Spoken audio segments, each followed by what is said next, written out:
High বন্ধুরা, আমি নীলিতা বলছি। বন্ধুরা, আজকের এই গল্পটি সম্পূর্ণ শুনলে তোমাদের ওটা আর স্থির থাকবে না। কথা দিচ্ছি, শেষে গিয়ে তোমাদের ওটা অনেক হালকা লাগবে। তো চলুন আসল গল্পে চলে যাই। যখন আমি শহরে আসলাম তখন আমার খালার বাড়িতে থাকতে হয়েছিল। আমার খালাতো বোন, যে আমার থেকে বয়সে ছোট, তার সঙ্গে একই ঘরে থাকতাম। প্রতিদিন যখন কাজ থেকে ক্লান্ত হয়ে এসে আমি আমার বিছানায় শুয়ে পড়তাম আর সে আমার পাশে ঘুমাতো।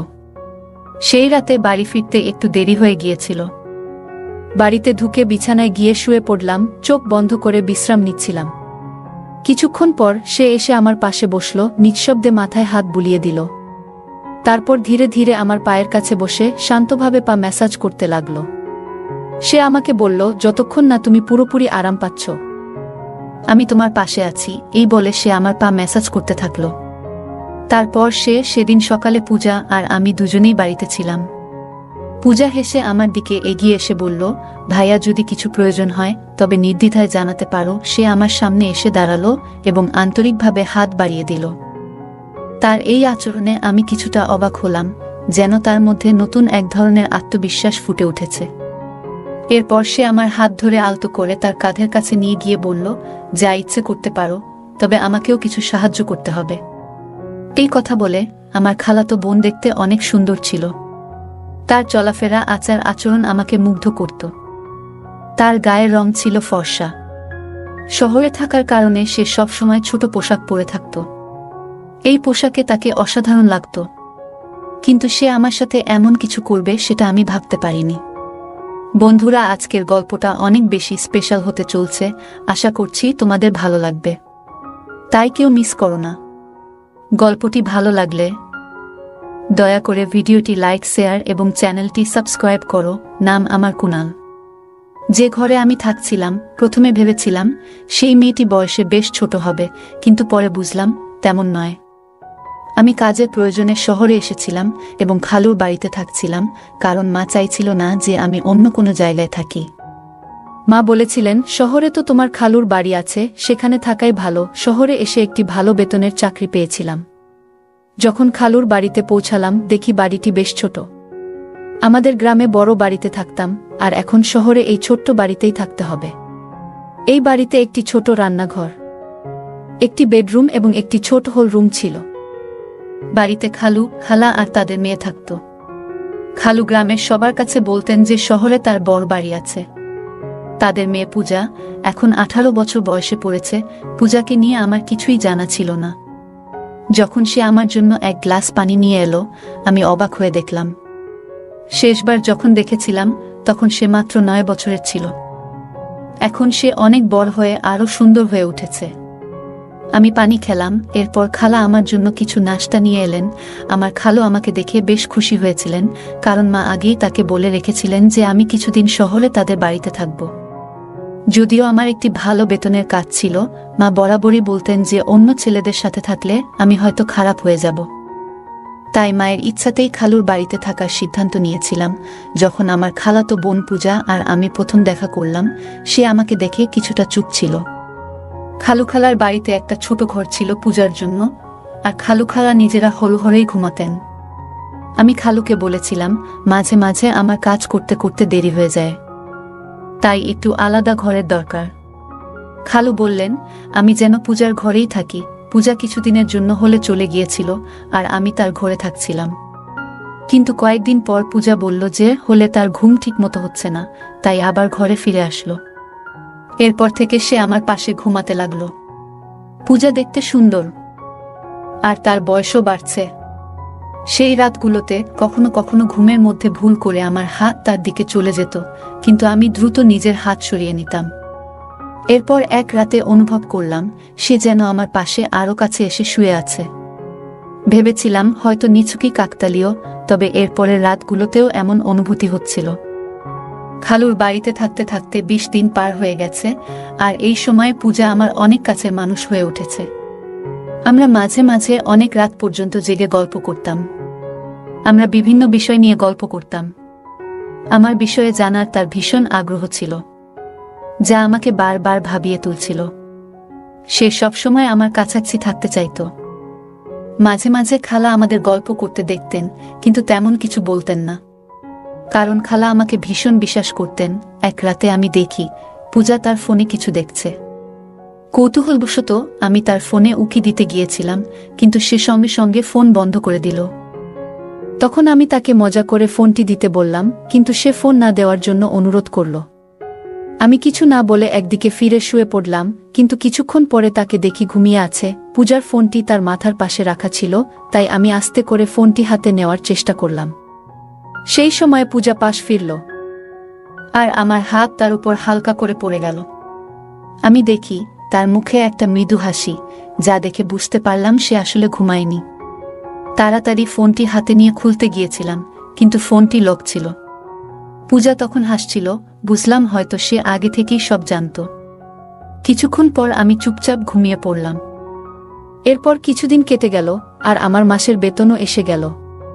খালুর বাড়িকে নিজের বাড়ির মতোই মনে করে পূজার জন্য একটি নতুন পোশাক, খালুর জন্য ফর্মাল পোশাক, আর খালার জন্য একটি সুন্দর শাড়ি কিনে বাড়ি ফিরলাম। আমি পূজার জন্য কিছু জিনিস কিনে নিয়ে আসলাম, যা দেখে খালা খুব খুশি হলেন। পূজা এখন আমার সঙ্গে আগের চেয়ে অনেক খোলামেলা কথা বলতে শুরু করেছিল। এমনই এক রাতে আমি পানি খেতে উঠে দেখি পূজা আমার পাশে নেই। ঘরের দরজাটাও খোলা ছিল। বাইরে গিয়ে দেখি রাত তখন 2টা বাজে। পূজা হলের পর্দা সরিয়ে কিছু দেখার চেষ্টা করছে। কৌতূহলবশত আমি তার পেছনে দাঁড়িয়ে দেখার চেষ্টা করলাম যে সে এত রাতে কি দেখছে। পূজার পাশেই দাঁড়ালাম, আর সামনের দৃশ্য দেখে তাকে আলতো করে পাশ ফিরিয়ে নিয়ে গিয়ে হাত ধরে ঘরে নিয়ে এলাম। আমি বললাম, পূজা, এটা ঠিক নয়।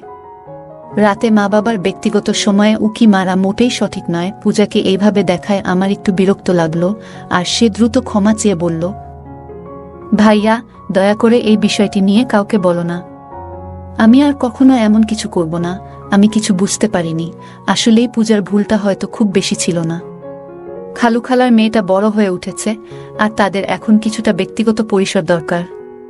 পরের দিন আমি খালুকে বললাম, খালু, এখন সময় এসেছে আপনি একটা বড় বাড়ি কেনার কথা ভাবেন। আমি খালুকে বললাম, এখন আমাদের পূজা বড় হচ্ছে, ওর নিজের একটা আলাদা ঘর দরকার, আর আপনাদেরও। বড় বাড়ি হলে সবার জন্য ভালো হবে। খালু বললেন, 3 জন মানুষের জন্য বড় বাড়ির দরকার নেই। তুমি এসে চতুর্থ হয়েছ, কিন্তু আমাদের এখনো কোনো অসুবিধা হচ্ছে না। তাহলে বড় বাড়ির প্রয়োজন কেন? খালুর এ উত্তর শুনে আমার মুখটা একটু মলিন হয়ে গেল। ঠিক তখনই আমার ফোন বাজল। ফোনে মা ছিলেন। মা বললেন, আমি তোমাকে একটি মেয়ের ছবি পাঠিয়েছি, দেখো তো তোমার কেমন লাগে। আমি মাকে জানালাম, মেয়েটি দেখতে বেশ ভালো লেগেছে।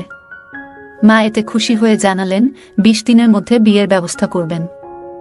20 দিন পর আমার বিয়ে হয়ে গেল।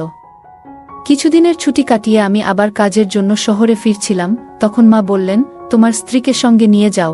এরপর আমি আমার বউ তানিয়াকে নিয়ে শহরে চলে এলাম। প্রথমে আমরা খালুর বাড়িতেই উঠলাম। পূজা তখন তার ঘর ছেড়ে বাবা মায়ের সঙ্গে হোলঘরে ঘুমাতো, আর আমাদের ঘরটি আমার আর তানিয়ার জন্য ছেড়ে দিল। তানিয়াকে নিয়ে শহরে আসার 3য় দিন পার হচ্ছিল। এরপর হঠাৎ এক রাতে কিছু অপ্রত্যাশিত ঘটনা ঘটল। আমি যখন আমার স্ত্রী তানিয়া পাশে ঘুমাচ্ছিলাম, হঠাৎ দেখি হল থেকে কেউ উকি দিচ্ছে। তাকে দেখে আমি দ্রুত তানিয়া পাশ থেকে উঠে বসলাম। আমাকে উঠতে দেখে সে চুপচাপ সরে গেল। তখন আমি ভাবতে লাগলাম, যদি তানিয়া এই শহরের পরিবেশে মানিয়ে নিতে পারে, তাহলে আগামী মাসেই আমরা আলাদা থাকার জন্য একটি ঘর খুঁজে নেব। কারণ আমি শহরে আসার পর থেকেই আমার খালাতো বোন আমাকে বিশেষ নজরে রেখেছিল। কিন্তু জানি না কেন, কিন্তু 5 দিনের মধ্যেই তানিয়া শহরটিকে অপছন্দ করতে শুরু করল।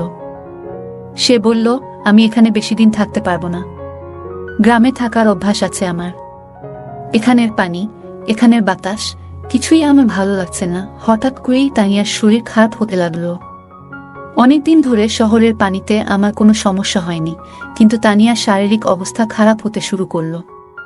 তাই সে গ্রামে ফিরে যেতে চাইল, আর আমি তার শারীরিক অবস্থার কথা ভেবে তাকে গ্রামে পাঠিয়ে দিলাম।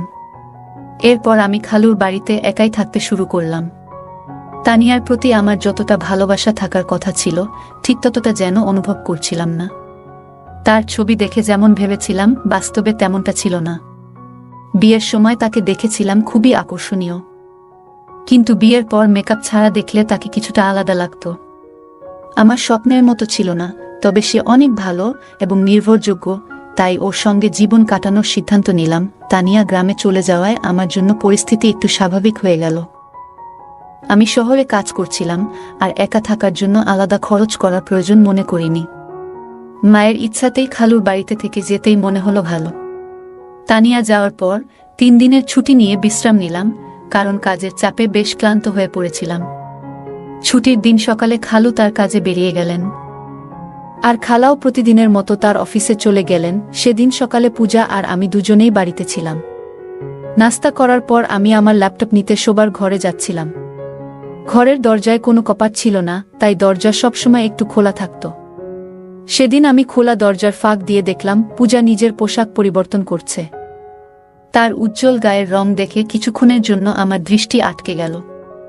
তখন ভাবলাম, কোথায় আমার শ্যামলা তানিয়া বউ আর কোথায় এই পূজা? দুজনের মধ্যে যেন একেবারেই মিল নেই। এতদিন পূজা আমার আশেপাশেই ছিল, কিন্তু কখনো তাকে এভাবে দেখিনি।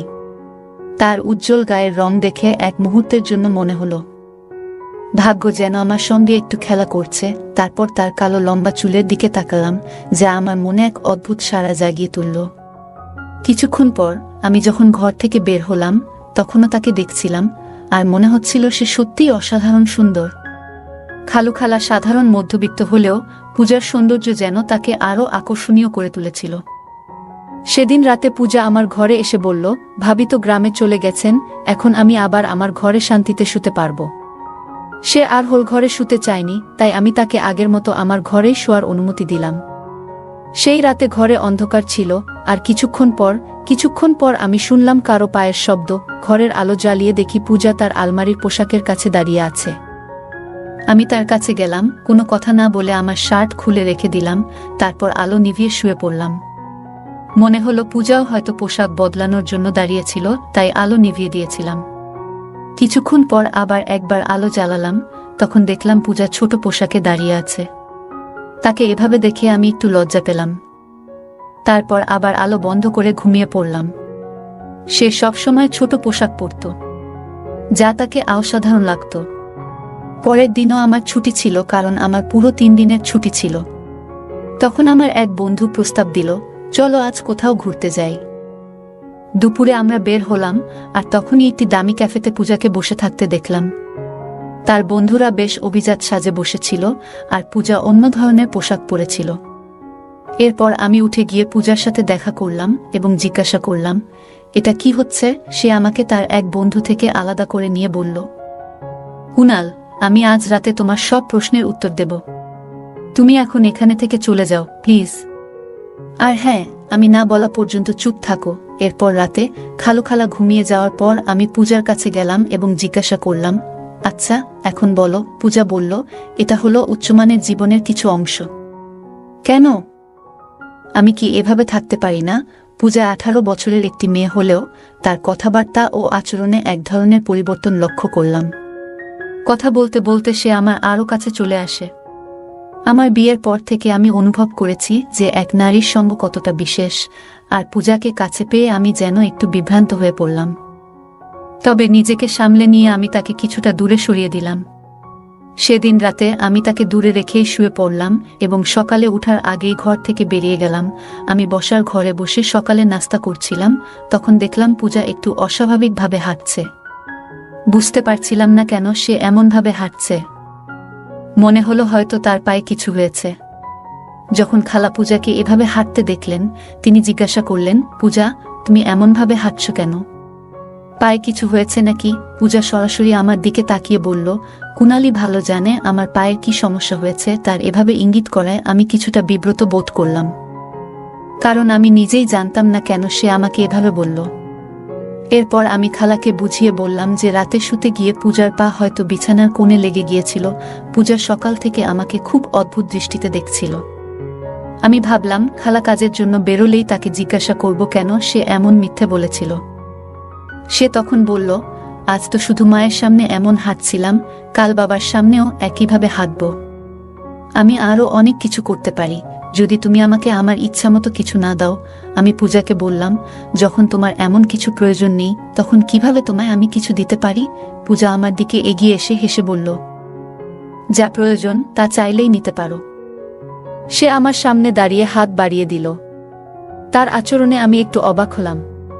এরপর সে আমার হাত ধরে আলতো করে তার কাঁধের কাছে নিয়ে গেল এবং বলল, তোমার যা ইচ্ছা করতে পারো, তবে আমাকে কিছু সাহায্য করতে হবে। হঠাৎ মনে পড়ল, হয়তো গত রাতে পূজা আমার কাছ থেকে কিছু আর্থিক সাহায্য নিতে চেয়েছিল, কিন্তু আমি তখন কিছু বলিনি। এখন তার কথায় মনে হলো সে আসলেই কিছু সহযোগিতা চাচ্ছে। আমি শান্তভাবে বললাম, এভাবে চাওয়াটা ঠিক নয়, কিন্তু সে আমার কথা শুনতে আগ্রহী নয় বলে মনে হলো এবং পুনরায় আমার দিকে হাত বাড়ালো। পূজা বলল, এখন আমাদের মাঝে আর কেউ নেই, তুমি যা চাও নিতে পারো। সে কথা বলছিল, তখন হঠাৎ দরজায় খালা এসে হাজির। খালা বললেন, পূজা, এসব কি করছো? পূজা বলল, আমি কি কিছু ভুল করছি?